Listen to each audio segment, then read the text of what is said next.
Hey guys, Benji here with the question of the week. And the question is, when you think of the word home, which place comes to mind and what made it dear and unique to you?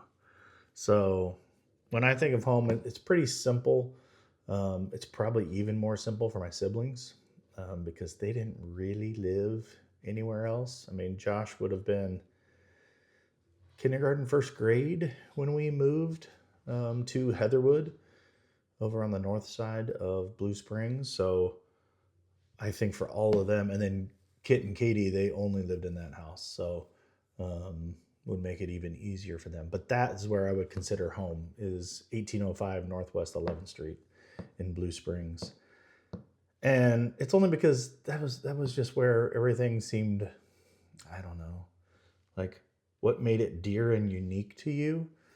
Um, it just seemed, this sounds really weird, but it just seemed magical. It just seemed perfect. It seemed like we were kind of in this era when we didn't have phones, but we had bicycles, and um, parents like left you alone, kind of like not left you alone, but they had things to do. So you were supposed to kind of be a little bit out of sight, right? Like, hey, I'm doing stuff, go play. And there was more of that instead of like constant practice of some competitive sport or something going on. So it was kind of that perfect time, but it was also, tons of kids in our neighborhood. So lots of people to play with. I mean, we had everybody around us. We had pools. We had, there was woods behind us before there were homes. Um, it was just, yeah, everything was just kind of perfect. And it was very idyllic, right? When you think about it, like, we had a basketball goal in the backyard, it was a rear entry driveway. So it was like really big area for playing basketball. And so that's where we played basketball there and up in the circle. But ours was good because it was flat. The circle was just kind of tilted back away from, like, if the goal's here, the circle is like this. And so, man, by the time you're shooting a three, you might be shooting at an 11-foot goal, kind of thing. So ours was just better because it was just flat. Probably had a two degree grade on it, like concrete should have. So um, it was kind of ho hum as far as being perfect. But Dad had the garden in the back. The pool was next door at the Bovinets. Um, Pool up at the Words as well. We played football in our yard. We had a big hill coming down to our yard from the Word. So when it snowed, we would do sledding and we'd sled all the way down through our yard, down into the woods. And yeah, it was just very, I don't know, it was good. And then that was kind of right when, I don't know, maybe fifth grade, sixth grade, when like the Nintendo came out. And so at night you'd play Nintendo, you played Super Mario Brothers and Zelda and Tetris, and even my parents would come in and sometimes play Tetris, because they liked that game. It was something that they could do and they understood. Um, so that was fun. Dad was always out back grilling, working in the garden, doing all that stuff. So it was just kind of idyllic, right? It was just kind of Norman Rockwell-ish, right? Where it was just perfect.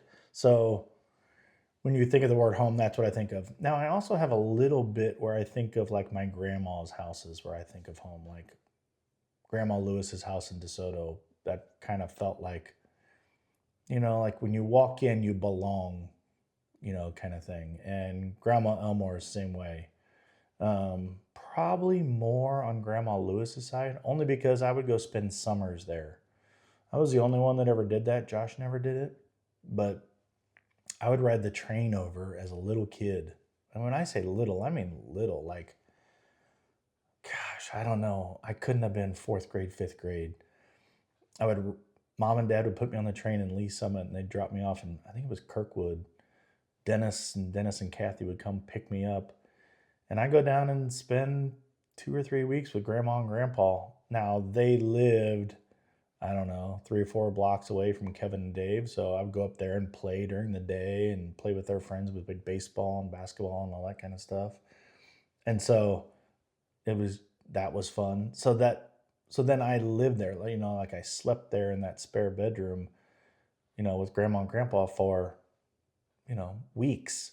And so it did make it feel like more like home, maybe more than other grandkids even. Now, probably not anywhere near like Jeff and Sherry, who lived in the same town and, spent all the time over there, but probably more than any of the Jettons and more than Gary's kids, and more than any of my siblings, because I don't think they ever did that. So that always felt like home to me. It always felt very, yeah, I like that. I still have lots of dreams where I'm at grandma and grandpa's house.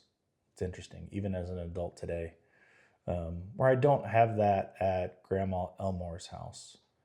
Even though it's funny because we probably went to Grandma Elmore's house way more just because it was in Sedalia. So it was an hour or so away, as opposed to 4.5 hours to DeSoto.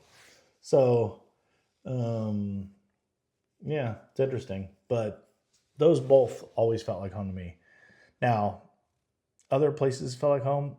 Not really. Like our first house in Blue Springs, I was just so young. I'd have been third grade when we left. We moved kind of right when fourth grade started. So that one didn't feel like home. I just don't remember that much of it. I mean, of course, I remember it and I remember the layout and I remember everything about it, but I don't have a bunch of memories there. I don't know why. There's more memories of like being outside and playing and the cars and the garage door, like the garage door that I went in. That was how I got home. It was kindergarten, first grade, and I had a garage door key, like a garage door that you would actually stick the key in, turn it, unlock it. It's funny. But yeah, those just don't feel like home like the other one did. So even when I was away at college and came back and was an adult and would come back and see him, yeah, it just felt like home. So that was it for sure. Florida, no, because I never lived there. I was just visiting, so that never felt like home. Um, and then the farm, now where mom and dad live, that probably is becoming more like very, very homely. It feels like their place now, especially as they've added things and changed some things to it. So it definitely feels more and more like that, but it'll never surpass, the 12 years that I grew up there. And then even through college, I mean, you're back home a lot, so call it 15, 16 years that I lived in that house and grew up in it. So yeah, that one feels like home. It's not a close race by anything.